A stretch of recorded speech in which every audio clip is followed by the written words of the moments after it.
voir, je suis plutôt issu du monde de l'ingénierie, de la robotique, mais je travaille depuis plusieurs années avec des collègues en psychiatrie, dont Jean également. Il y a plusieurs collègues ici aussi. Donc ce que je vais faire, c'est essayer de vous présenter un peu ce qu'on fait dans nos travaux, avec un volet qui va être, comme ça a été dit, je ne sais plus qui l'a dit tout à l'heure, que le fil rouge c'était les mathématiques, donc on va faire ça, on va en parler un petit peu tout à l'heure. Mais en fait, ce que je vais essayer de vous montrer, c'est comment on utilise aujourd'hui ce que vous voyez un petit peu ici dans les thèmes, alors on voit peut-être pas très bien, ce qu'on appelle des signaux sociaux, de l'apprentissage interactif. Donc ça, c'est des choses, à mon avis, qui doivent plus ou moins vous parler. Et ensuite de la robotique, donc on va voir de quoi on parle, et c'est de la robotique un peu spécifique parce qu'on retrouve également social, et il y a trouble du neurodéveloppement. Et en fait, au-dessus, il y a interaction interpersonnelle, donc ça c'est le cœur de ce qu'on fait dans l'équipe, et donc depuis plusieurs années, on travaille sur l'interaction sociale, et moi je suis responsable d'une équipe qui s'appelle actuellement PYROS, qui veut dire perception, interaction et robotique sociale, et sociale avec un S. Alors, ce que je vais faire, c'est vous expliquer un peu comment on fait pour faire des modèles aujourd'hui et ce qu'on appelle des modèles informatiques. Donc, je vais commencer par des choses que vous connaissez sûrement, mais qu'on va essayer de reprendre sur des aspects plutôt sur le modèle et essayer de comprendre quelles sont les difficultés pour faire justement des modèles informatiques derrière et développer des outils numériques. Alors déjà, si on prend une interaction quelconque, donc par exemple entre deux humains, chacun de ces humains va produire des signaux, et ces signaux-là, par exemple, il va nous falloir des capteurs, par exemple des micros, des caméras, et ainsi de suite. Donc on va se retrouver avec pas mal de signaux. Ces signaux peuvent être très différents, on va avoir des natures complètement différentes, et surtout ces signaux-là sont pas statiques. En fait, la particularité de chez l'humain, c'est que les comportements, bah, ils évoluent dans le temps. Donc on a ce qu'on appelle une dynamique qui est, comportementale. C'est essentiellement des signaux qu'on appelle sociaux. On va se retrouver avec des dimensions non verbales. Par exemple, le geste a sa propre dynamique. Ensuite, on va se retrouver avec des dynamiques qu'on appelle individuelles. Donc c'est typiquement du multimodal. Quand je parle et je fais des gestes, ça devient assez compliqué en réalité en termes d'analyse. Et là, on se retrouve avec une dynamique qui est l'individu et avec sa propre complexité de la multimodalité. Maintenant, si on commence à regarder une interaction, par exemple ici on a une personne, une deuxième personne, et ici par exemple si on a un regard en réponse d'un geste, ça devient de plus en plus compliqué à analyser parce que là il faut analyser deux individus et il faut analyser aussi plusieurs modalités. C'est-à-dire que là on va se retrouver avec des modèles qui commencent à être compliqués et on va se retrouver aussi avec le temps, la dynamique, le temps va être très important dans toute cette analyse-là. Alors qu'est-ce qu'on fait depuis des années en informatique, dans le sens très large, hein, je mets ici vraiment dans le sens très très large. On considère, et je dirais l'expérience montre que c'est pas seulement en informatique, hein, je pense que dans plein de domaines on continue à faire ça, notamment en psychologie, en psychiatrie ou même en neurosciences. On considère que en fait il y a une personne qui émet un signal, donc vraiment comme un émetteur, donc il envoie un signal et la personne reçoit le signal et répond. Okay, c'est ce qu'on appelle la base de l'interaction, ça serait ça. C'est très simple à faire, c'est j'envoie un signal, ça peut être de la parole, expression faciale, ce que vous voulez, l'autre reçoit et il me répond. Alors ça, ça a beaucoup d'avantages parce que c'est simple, c'est très simple à comprendre, mais je pense qu'ici c'est le bon congrès aussi pour être convaincu que ça peut pas marcher en fait. C'est impossible que ça marche en termes de modèle, on peut pas concevoir l'interaction comme ça. Et très souvent, nous, depuis des années, on considère que les humains, notamment ici, et vous verrez tout à l'heure avec les machines, ce sont plutôt des humains qui sont connectés. C'est plutôt des individus qui sont connectés. Alors pourquoi? Parce que déjà ils sont interdépendants. Il y a vraiment une dépendance mutuelle. Quand je prends parent-enfant, c'est pas la même interaction qu'entre deux enfants. On va avoir cette dépendance-là qui va changer l'interaction. Et quand on dit changer l'interaction, c'est-à-dire tous les signaux qu'on va analyser, les comportements, les expressions faciales, le geste, la prosodie, tout ça va changer. Alors en fait, on joue un rôle aussi dans une interaction. Si on prend très simplement, dans toutes les interactions, il y a un rôle. Même si on le veut ou on ne le veut pas, si c'est explicite ou implicite, il y a toujours cette idée quand même de rôle. Alors, ça veut dire que ici, cette interaction-là, elle est assez complexe. Aussi, un autre point qu'on sous-estime, c'est qu'on appelle transactionnel dans la communication, c'est qu'en réalité, on n'est pas dans un mode j'émets et ensuite je reçois. Et c'est plus compliqué que ça parce que, par exemple, ici, c'est évident que cette personne-là est en train de communiquer, parler, par exemple, mais ici, elle communique aussi. Ok, elle communique, elle n'est pas en train de parler, mais elle communique quand même. Cette communication passe par une autre modalité. On est sur du non-verbal, juste faire des mouvements de tête. Ça, c'est une communication. C'est comme là, je fais une présentation, donc je communique. Évidemment, je suis dans un mode émission, mais vous n'êtes pas seulement dans un mode réception, parce que tout le monde sait que le public est très important en fait dans la communication. Si vous commencez à plus regarder, ou si moi je fais la présentation dans un autre sens, en fait, ça va rompre la dynamique de l'interaction. Donc ce que je vais essayer de vous montrer là pendant la présentation, c'est que ces modèles-là, en fait, ils sont très importants dans pas mal de domaines. Alors notamment, c'est ce qui nous amène à la robotique, mais aussi à la psychiatrie, à l'analyse des interactions sociales. C'est d'analyser, de se poser la question, est-ce qu'on est capable d'aller au-delà de ces modèles très simples ici d'interaction, d'émission et de réception. Et vous allez voir après les applications, notamment en psychiatrie. Alors pour ça, je vais commencer par donner quelques définitions et des éléments qu'on va étudier. Ce qu'on étudie, c'est vraiment un aspect dynamique en fait. C'est la dynamique de l'interaction et les signaux qu'on utilise.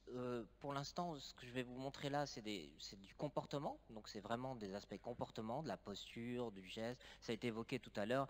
Quand on prend même tout ce qui a été décrit ce matin, c'est vraiment le matériel qu'on utilise, c'est-à-dire des comportements. C'est vraiment ce qu'on peut observer. Et donc ce qu'on peut observer, ici on ne va pas l'observer seulement avec l'humain, on va l'observer avec des machines. Alors ce sont des concepts qui vont être très importants, c'est la dynamique. Alors pour ça je vais reprendre une expérience que vous connaissez peut-être, ce qu'on appelle l'expérience de Stillface. C'est des interactions qui sont très très intéressantes en termes d'études justement de ces aspects de dynamique. Donc ce que vous allez voir, je vais vous montrer la vidéo, mais je vous explique avant. C'est une interaction naturelle, c'est-à-dire je fais, l'enfant fait, la mère fait, on en fait des choses ensemble. Donc vous allez voir, ici c'est de l'interaction normale, des échanges, de la dynamique. Et au bout d'un moment, c'est ce qu'on appelle still face, je suis là, mais il n'y a pas de retour. Okay, il n'y a pas de retour. On rompt de manière très artificielle l'interaction.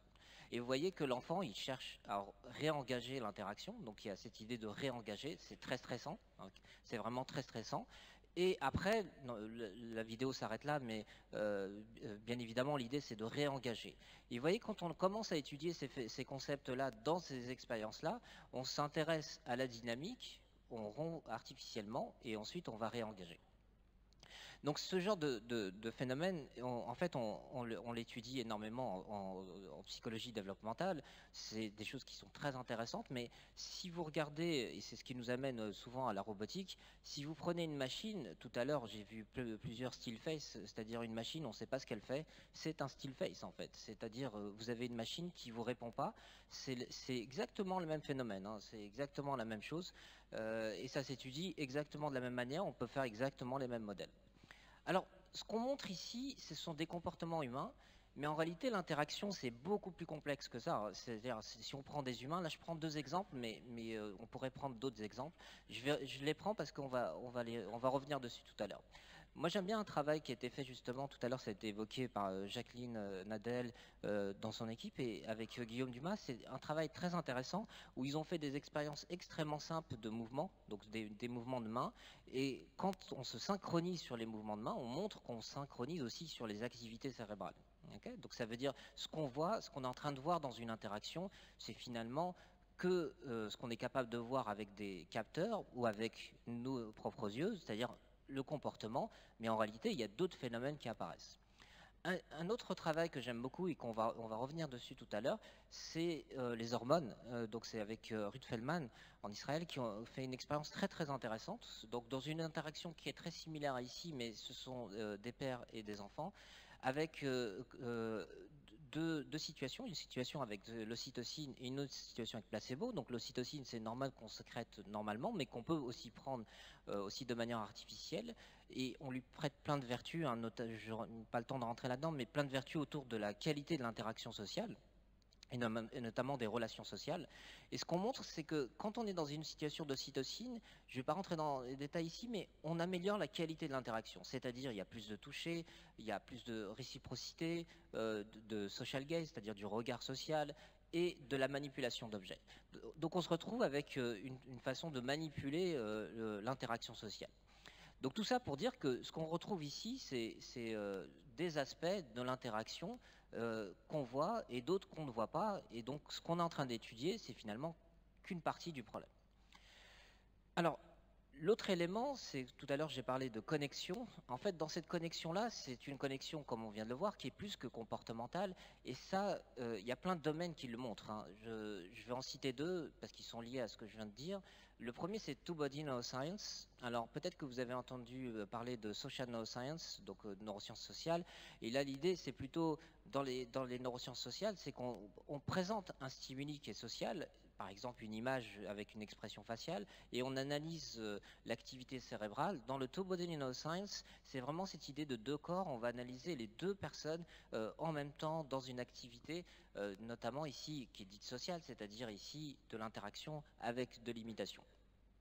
Un autre aspect, c'est Biological Synchrony, et là c'est aussi le travail de Ruth Feldman qui est très intéressant, et donc là c'est de l'ocytocine qu'on mesure avec la salive, et donc il y a toujours la même situation, ocytocine et placebo, mais l'ocytocine n'est donnée qu'au père, rien n'est donné à l'enfant, ça c'est un point qui est très important, et ce qu'on retrouve ici, c'est bien évidemment quand on a une interaction avec un enfant positif, donc on a une augmentation de l'ocytocine, mais de manière très importante quand on le fait de manière artificielle, ce qui est assez logique parce qu'on le fait artificiellement. Mais ce qui est très surprenant, c'est qu'il y a une synchronie biologique. Okay, il y a vraiment cette synchronie biologique. Alors, il y a plein de travaux comme ça, hein. Il y a par exemple le rythme cardiaque du bébé, la prosodie de la mère. Il y a énormément de travaux autour de ça qui démontrent que finalement, ce n'est pas seulement le comportement, c'est beaucoup plus riche que ça. Alors, j'ai parlé du temps. Le temps, on l'a vu avec le still face, c'est très important, mais c'est quand même artificiel. Ce qu'on est en train d'analyser souvent, c'est du comportement, donc c'est de l'ordre de la seconde. Tout à l'heure, j'ai parlé de neurones, c'est des millisecondes. Et les hormones, ça prend du temps, en fait, c'est plusieurs minutes. Okay, ça va prendre énormément, pas mal de temps.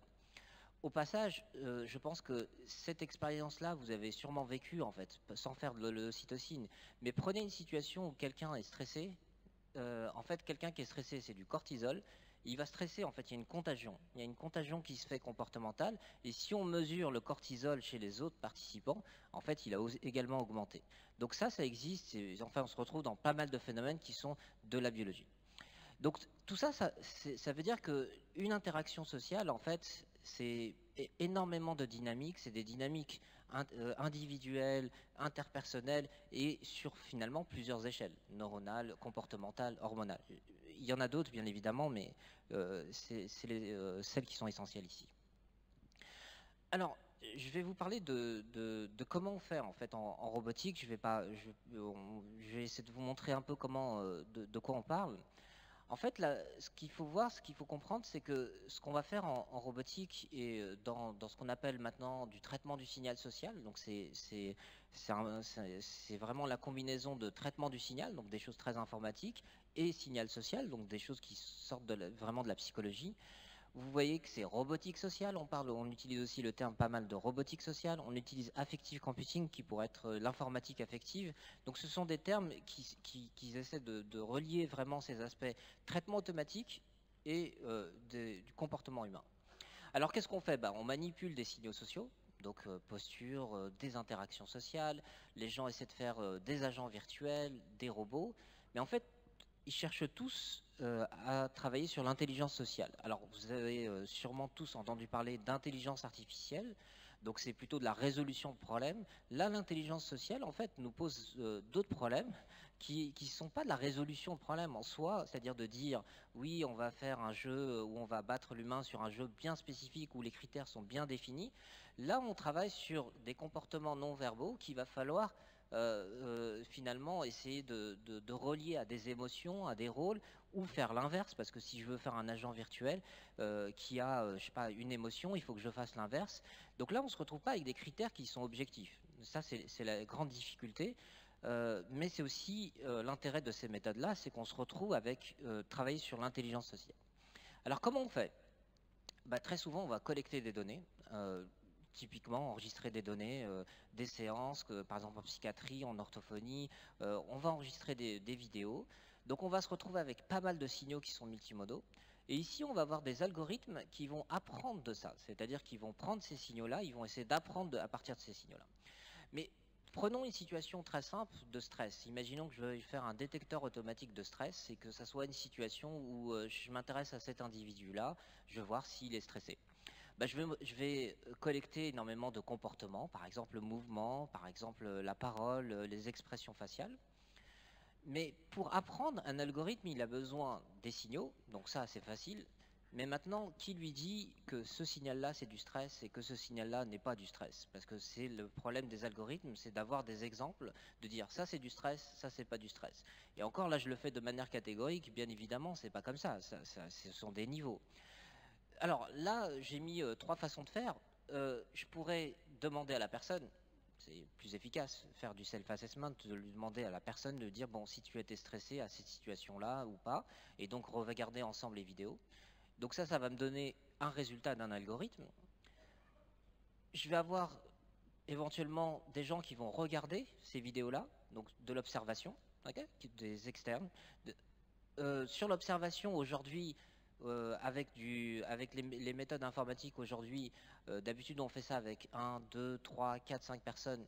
Il est tout à fait possible, alors avec des conditions éthiques, de déploiement des données, de faire la même expérience avec 100 personnes qui regardent la même vidéo, okay, qui regardent exactement la même vidéo et qui vous donnent des résultats.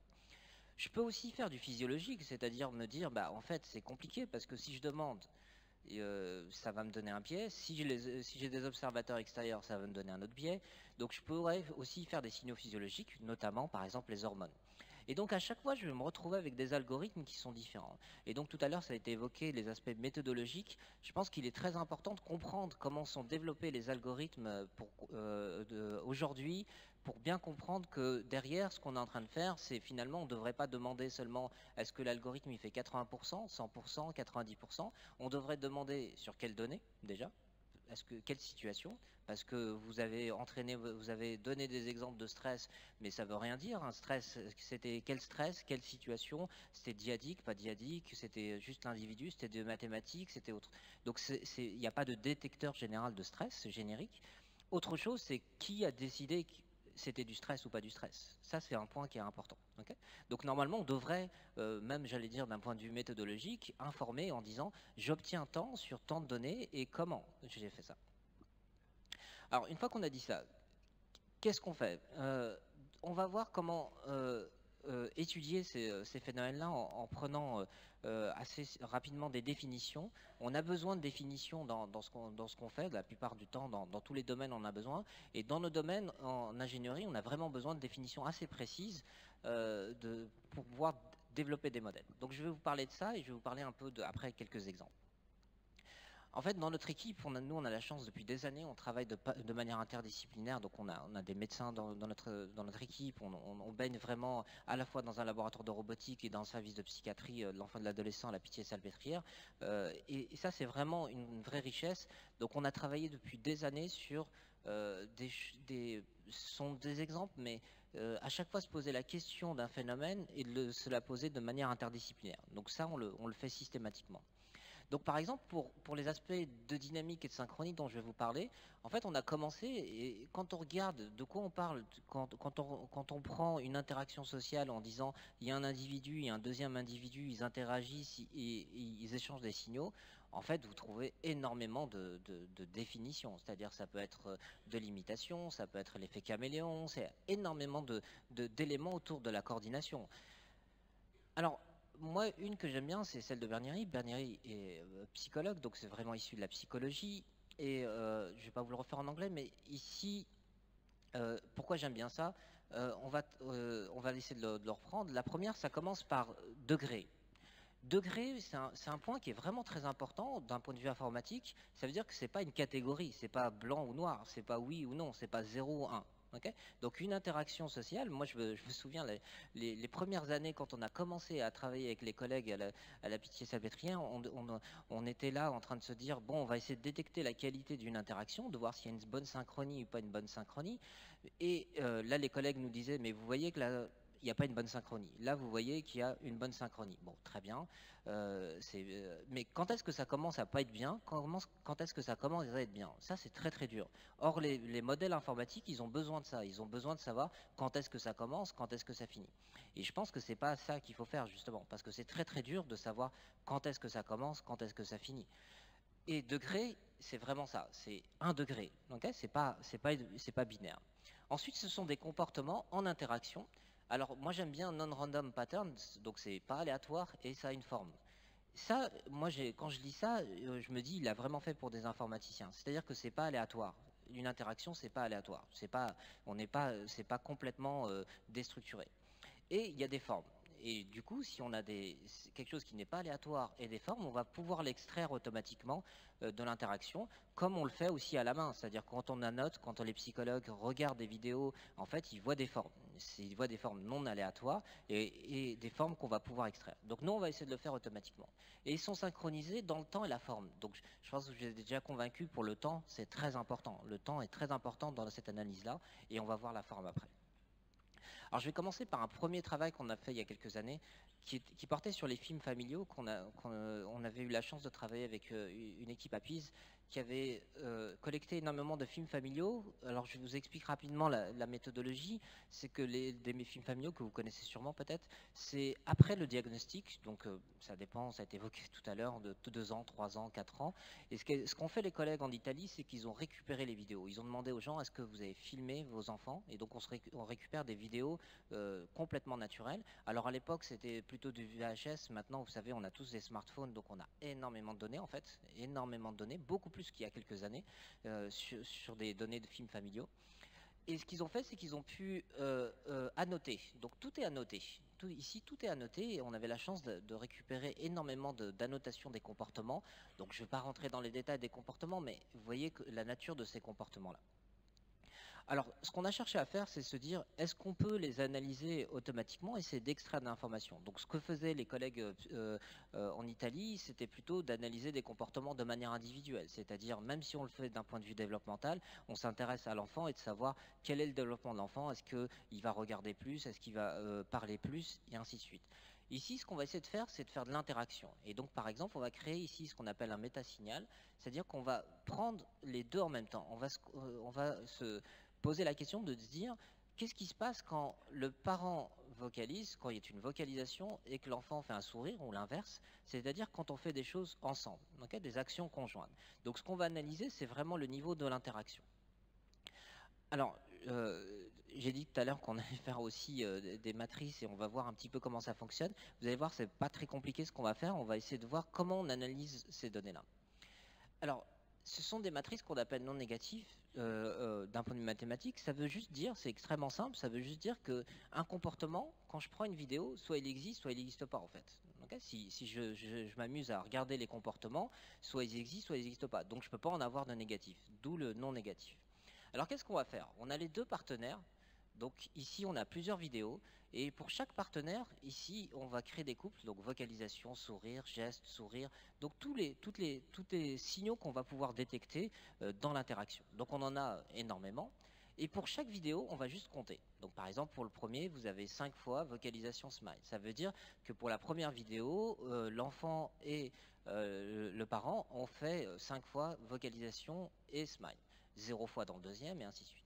Donc on obtient une matrice énorme et c'est là où finalement l'approche est relativement simple. On fait que compter des interactions et maintenant il faut analyser cette matrice-là. Alors, on va faire un peu de maths, mais vous allez voir que c'est pas très compliqué ce qu'on va faire. On va voir que derrière, pour cette analyse-là, ce qui nous intéresse quand on fait ces modèles-là, c'est de comprendre qu'est-ce qu'il y a dans la matrice. Parce que juste les chiffres ne sont pas intéressants. Alors pour vous montrer ça, je vais illustrer ça par un exemple qui est très connu sur l'image. En fait, si je prends une image, si j'essaie de décomposer une image, j'ai plein de façons de la décomposer. Alors je ne vais pas rentrer dans tous les détails, mais il y a des méthodes statistiques où on va s'intéresser à ce qu'on appelle l'analyse en composantes principales, pour ceux qui connaissent. En fait, on va juste regarder une image et on va voir comment cette image-là, donc c'est une image moyenne, et comment cette image-là varie. Donc on va se retrouver avec des variations, mais des variations qu'on ne sait pas expliquer. C'est-à-dire qu'on va se retrouver avec une image moyenne, et on va avoir plus ou moins des images moyennes, et on va pouvoir reconstruire comme ça une image bien spécifique. Il faut savoir que ça, c'est ce qu'on utilise, ça n'a pas de sens, en fait, ça n'a aucun sens, c'est juste, ça n'a pas de signification physique. On a une image moyenne de toute ma base de données. C'est comme si ici, surtout les participants, on essayait de reconnaître les gens, donc ce qu'on allait faire, c'est prendre les images de tout le monde et faire une moyenne. Ça n'a pas vraiment de sens. Et ensuite, voir un peu les écarts. Une autre façon de faire, c'est pour reconnaître une image, c'est plutôt de dire, bah, je prends tous les participants, et en réalité, ce que je vais faire, c'est, quand je veux le reconnaître, bah, c'est facile, je choisis le participant. Donc c'est qu'un seul des participants. Donc à interpréter, c'est très facile. À interpréter, c'est extrêmement facile, mais par contre, c'est pas efficace. C'est-à-dire que ici, si on change un petit peu, si vous aviez des lunettes quand on a pris et ensuite vous enlevez les lunettes, ça marche plus. Donc ce qu'on va faire, c'est plutôt travailler sur des méthodes qui vont un peu combiner les deux, c'est-à-dire de la richesse, mais aussi de l'interprétation. Et ça, c'est exactement ce qu'on fait avec les matrices non négatives. On est capable d'analyser une matrice pour comprendre qu'est-ce qu'il y a dedans et quelle est la richesse, et surtout l'expliquer. Ce qui nous importe ici, c'est d'expliquer les données, c'est pas seulement de trouver des résultats. Donc on a fait ce calcul-là et ces traitements-là sur plusieurs matrices. Et ça a été dit tout à l'heure sur l'aspect méthodologique, c'est comment on compare, qu'est-ce qu'on compare. Alors nous, ce qu'on a fait, c'est qu'on a comparé d'un point de vue développemental, donc ici ce sont des semestres.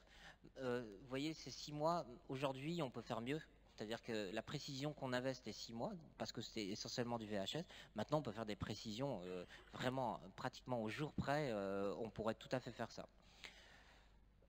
Alors, l'idée, c'est qu'on se retrouve avec des matrices, mais on ne sait pas les comparer. Et ce qu'on va faire, c'est qu'on va comparer par rapport au typique. Donc ici, vous avez une comparaison par rapport à un développement typique, un retard mental et autisme. Donc ce qu'on fait, c'est qu'à chaque fois, on compare des enfants typiques avec autisme, typique et retard mental. Donc ce que vous retrouvez ici, c'est la comparaison. Donc si ça vaut 1, ça veut dire qu'on se ressemble. Si c'est 0, ça veut dire qu'on ne se ressemble pas. Okay.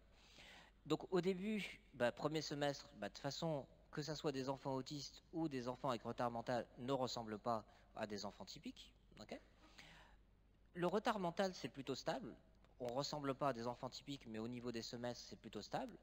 Au passage, on peut le faire mathématiquement, et ça c'est vraiment très intéressant. Je peux tout à fait comparer un semestre 3 d'un enfant avec retard mental avec un semestre 2 d'un enfant typique. C'est tout à fait possible de faire ça pour montrer justement le retard, pour essayer d'évaluer le retard. Je ne le montre pas ici, mais c'est faisable.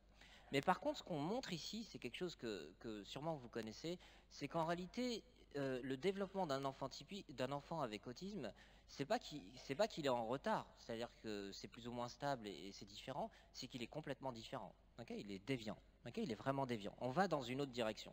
Et c'est des choses que vous connaissez, hein, mais ce qui est intéressant ici, c'est qu'on est capable de le faire automatiquement et d'essayer de voir ça sur des populations énormes et de le faire automatiquement.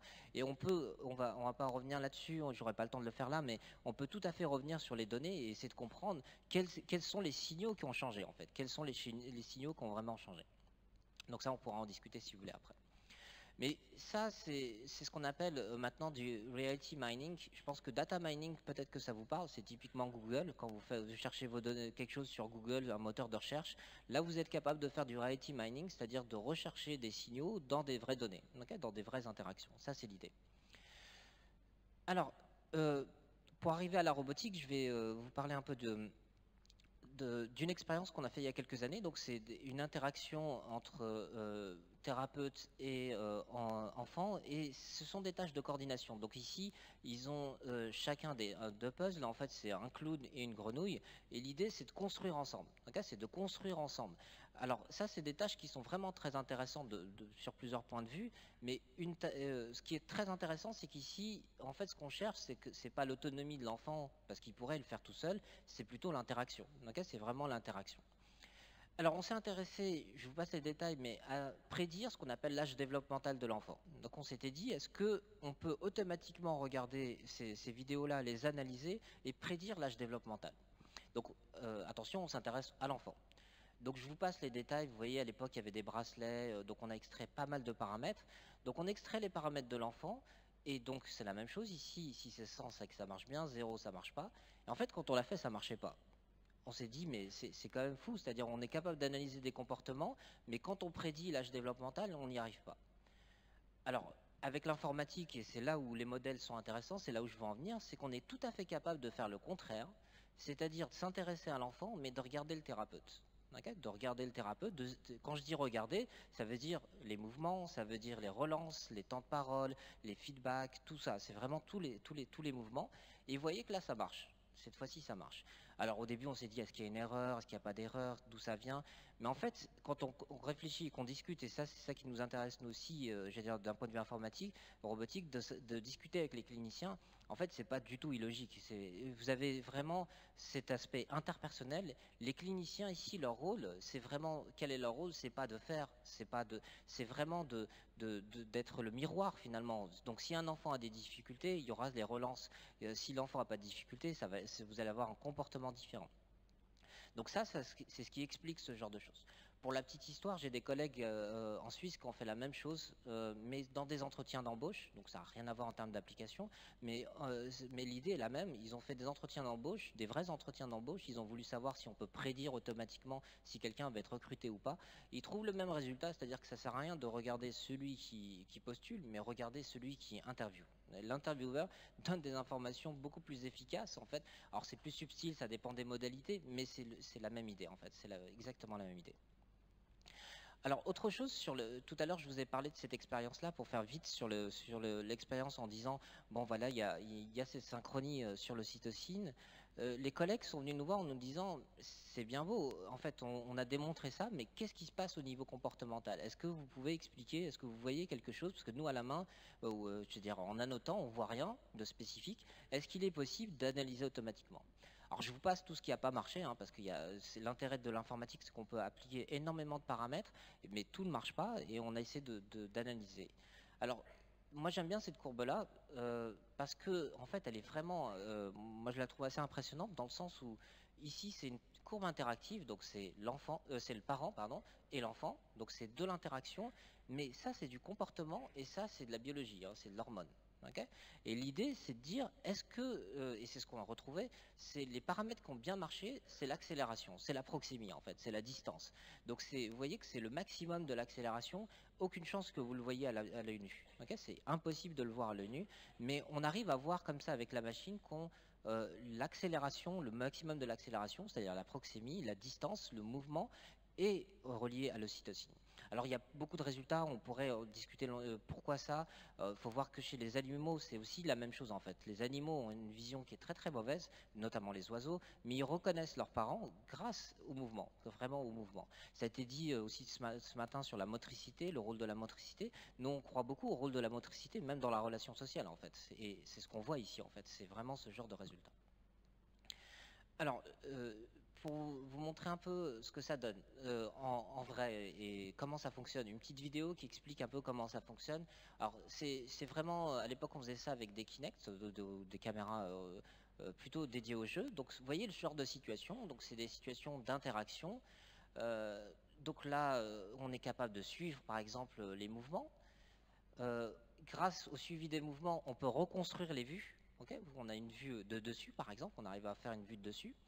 Ces vues de dessus nous permettent par exemple de faire des modèles, et dans ces modèles-là, ce qui nous intéresse, c'est par exemple l'angle, et vous allez voir qu'ici, on va définir quand est-ce qu'on se regarde, donc face-to-face engagement. On va définir quand est-ce que finalement on est en train de travailler d'une certaine façon, task engagement, donc on est impliqué dans la tâche, et grâce à ça, on va pouvoir suivre ça de manière complètement objective pendant toute l'interaction. On va pouvoir regarder aussi qui se rapproche de qui et comment. Et donc ça va nous permettre d'avoir la contribution, de savoir comment on se rapproche, quelles sont les interactions qu'on peut avoir. Et ça, on le fait dans le temps. Okay, on va le faire dans le temps. Et donc, c'est finalement des mesures relativement simples. Hein, c'est pas des mesures hyper compliquées, mais ce qui est intéressant, c'est qu'on les rend objectives. Et ça évite finalement de se poser la question de dire est-ce qu'on va faire du diagnostic ou pas avec? Non, en fait, ici, si vous regardez, il y a marqué Behavior Imaging, Interaction and Behavior Imaging. Dans l'équipe, on croit beaucoup à ça en fait. Ce qu'on cherche à faire, c'est pas du tout du diagnostic automatique, c'est pas du tout un système de diagnostic. Et ce que je vous ai montré, ce ne sont pas des systèmes de diagnostic, mais je pense que vous avez sûrement entendu parler de brain imaging, c'est-à-dire d'accéder au cerveau, à l'activité cérébrale grâce à l'imagerie. Là, on accède au comportement grâce à l'imagerie. C'est vraiment l'idée, c'est de pouvoir amener d'autres mesures. Alors, maintenant la robotique.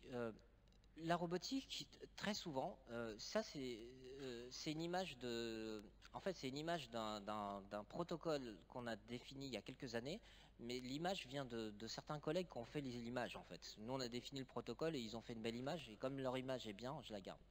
Donc ce qu'ils ont fait, c'est que ce qu'on a fait il y a quelques années, c'est que très souvent en robotique, les gens ont considéré que ce qui serait bien, c'est de comparer des interactions avec des humains avec des interactions avec des robots. Et du coup, si mon interaction avec des humains ressemble à des interactions avec des robots, bah, en fait, ça veut dire que mon robot est bien, j'ai bien développé les bons comportements. Honnêtement, j'y crois pas trop et je vois pas pourquoi on aurait une interaction de la même manière avec un humain et un robot. Il y a strictement aucune raison et il n'y a pas un robot, il y a des robots, donc c'est très compliqué de faire ça. Par contre, le robot, sa particularité, et ce qui est très intéressant, c'est qu'il peut faire exactement la même chose avec tout le monde. C'est-à-dire que vous pouvez garder exactement les mêmes comportements avec tout le monde. Pensez par exemple à l'industrie où vous êtes capable de faire des comportements qui sont exactement les mêmes à chaque fois. Bah là, on peut faire des interactions sociales qui sont exactement les mêmes. Et du coup, on se retrouve avec un point unique d'analyse où on peut comme ça mesurer les comportements. Et grâce à cette mesure de comportement, on va pouvoir comparer les gens.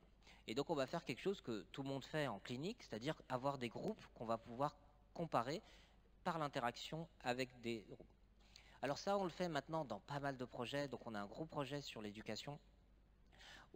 Et ce que je vais vous montrer, c'est qu'on va pouvoir utiliser les robots, pas pour faire en sorte que les robots enseignent aux enfants, mais vraiment de changer le paradigme en disant c'est aux enfants d'enseigner aux robots. Okay, c'est vraiment de changer le problème. Et du coup, on va se retrouver avec une caractéristique qui va être intéressante où les enfants sont actifs dans l'interaction. On change le côté passif et en plus de ça, on peut mesurer. On peut vraiment mesurer et comparer de manière efficace. Alors là, c'est une tâche assez simple où ce sont de l'imitation. Donc ça a été encore évoqué ce matin. L'imitation, c'est fondamental dans le champ de l'autisme. Donc ici, au lieu de faire des... C'est complètement inspiré de la clinique hein, où on fait vraiment ça. Hein, c'est-à-dire on fait vraiment des tâches d'imitation. Donc là, ce qu'on a demandé, c'est de faire aux enfants. Donc c'est pas une vidéo d'enfants que je vous montre là parce que pour des raisons évidentes. Mais l'idée, c'est que ce sont des enfants qui enseignent aux robots. Okay, qui enseignent à ce petit robot-là.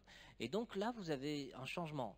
Et ce qui va se passer, c'est que ici, le modèle qu'on a développé, il est capable de se modifier automatiquement. Donc, je ne vais pas rentrer dans les détails, mais il est capable de se modifier automatiquement en fonction de la complexité.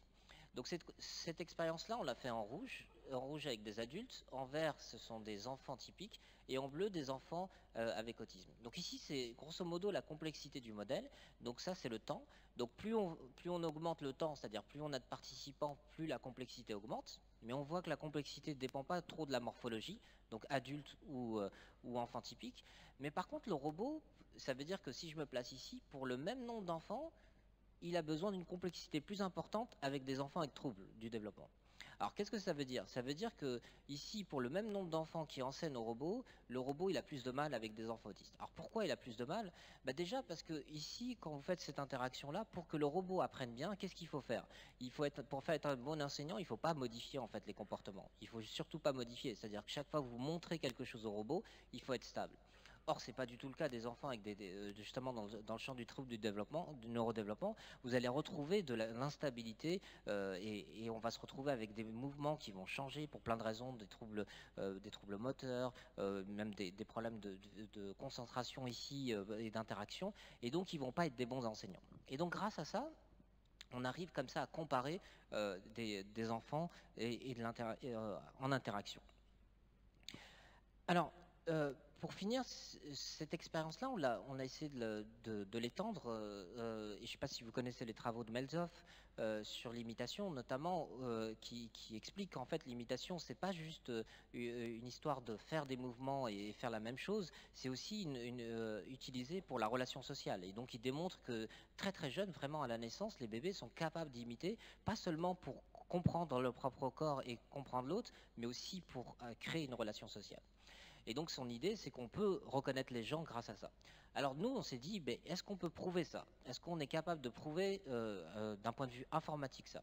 Donc on a fait la même expérience ici, sauf que ce qu'on cherchait à faire ici, c'est reconnaître les gens.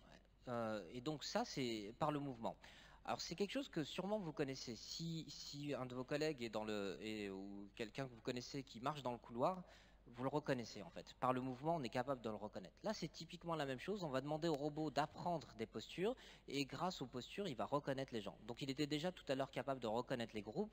En fait, il est aussi capable de reconnaître les gens. Et là, c'est ce qu'on fait dans cette expérience-là. Donc, on l'a fait avec une expérience sur la posture que je vous ai expliqué. On l'a fait avec une expérience sur les expressions faciales. Donc, ça, c'est pas une expérience dans mon équipe, mais c'est une expérience dans un autre laboratoire. Et justement, on a pris leurs données pour voir si ça marchait aussi sur des données qu'on n'a pas collectées, parce que c'est toujours le risque, et ça marche aussi. Et donc, vous voyez qu'en même en demandant de l'imitation, cette fois-ci d'expression faciale, on est aussi capable de reconnaître les gens. On l'a aussi fait de manière complètement artificielle, c'est-à-dire des agents virtuels qu'on contrôle complètement, qui sont extrêmement simples, et ça marche aussi. Alors juste pour finir, en fait, je voulais juste vous dire aussi que, en fait, dans ces méthodologies-là et ces synergies, il y a plein d'autres questions que j'ai pas du tout abordées et qu'il faudrait en fait aborder, qui sont autour de l'acceptabilité, expressivité, même il y a des questions qui sont de l'ordre éthique, de comment on collecte ces données-là, comment on en fait, qu'est-ce qu'on en fait, parce qu'on fait quand même des enregistrements, qu'est-ce que connaît le robot. Donc il y a énormément de questions dans ces situations-là. Mais ce que je veux vous dire, c'est que en fait, dans ces interactions sociales, en fait, c'est extrêmement pluridisciplinaire, mais actuellement, la robotique est pas tout le temps pensée comme un outil scientifique, mais en fait, on peut tout à fait utiliser ces technologies-là, pas pour remplacer, mais plutôt comme un outil de mesure, comme je l'ai dit tout à l'heure, avec le behavior imaging, c'est-à-dire la capacité de vraiment apporter de la mesure. Alors, du coup, ce qu'il faut comprendre, c'est qu'actuellement, on est capable de quantifier ça automatiquement. On est capable de le faire. Je ne vais pas revenir sur tout ce que j'ai dit là, mais ce qui est important, c'est, je reprends encore un travail de Melzov, où il se posait la question de ce que ça veut dire l'apprentissage. Donc il est vraiment très vague, hein, c'est le learning au sens extrêmement large. Et dans son travail, social learning, il montre que, en fait, si on veut y arriver, si on veut comprendre ce que ça veut dire, il va falloir créer autre chose. Alors vous voyez, ça date de 10 ans, mais en fait on y est encore, c'est complètement d'actualité et on n'a toujours pas réussi. Il explique que si on devait se poser la question de l'apprentissage, c'est déjà de la psychologie, c'est des neurosciences, c'est des sciences de l'éducation. Là il met de l'informatique et de la robotique également pour pouvoir prendre tout ça ensemble. Donc nous on croit beaucoup à ça, on essaie de contribuer modestement à tout ça, mais il faut vraiment, je pense que c'est un point important, c'est de ne pas séparer ces domaines-là, parce que en fait avec la complexité des choses que l'on traite, il est important d'avoir en vue toutes ces disciplines-là. Voilà, du coup je voulais vous remercier et si vous avez des questions, on pourra en discuter après.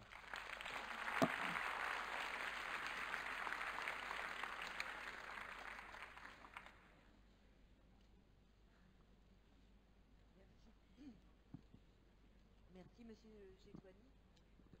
J'en ai un autre, je crois qu'il y en a un autre ici. Merci, monsieur Chetouani. On va prendre deux questions. Alors, donc, je ferai que 1-2, moi. Voilà, pour ne pas trop tarder par rapport à l'heure du repas. Une question de monsieur Pry. Alors, on va prendre celle de monsieur Pry et puis je regarde bien attentivement si la salle... Oui, non, j'avais une interrogation sur la diapo 13 et sur la diapo 16. Dans la diapo 13, tu montres effectivement que c'est à partir de l'ajustement du partenaire que tu peux le mieux apprécier les caractéristiques cliniques de l'enfant. Et dans la diapo 13, tu montres que le robot a besoin de plus d'informations par rapport au fonctionnement autistique. Est-ce que la bonne interprétation, parce que dans les deux cas, ce sont des tâches qui font appel à la motricité, est-ce que la bonne interprétation, c'est pas que la pauvreté du répertoire moteur de l'enfant avec TSA pourrait rendre compte de ce que tu dis?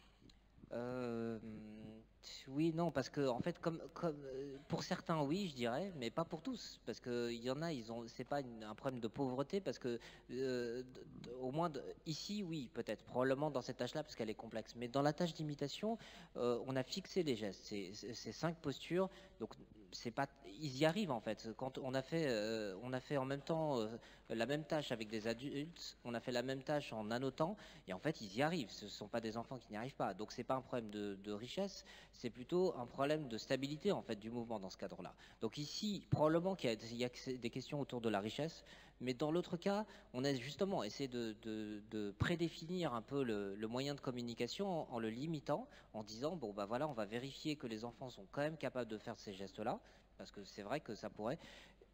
Mais même comme ça, en limitant, on a un problème de stabilité, parce que si le robot, si par exemple ils étaient pauvres mais ils faisaient la même chose, le robot apprendrait quand même, mais il apprendrait quelque chose de faux. Là, il apprend pas, en fait. Il a du mal à apprendre, en fait. Donc, ça veut dire que c'est dans la stabilité qu'il y a quelque chose. Ouais.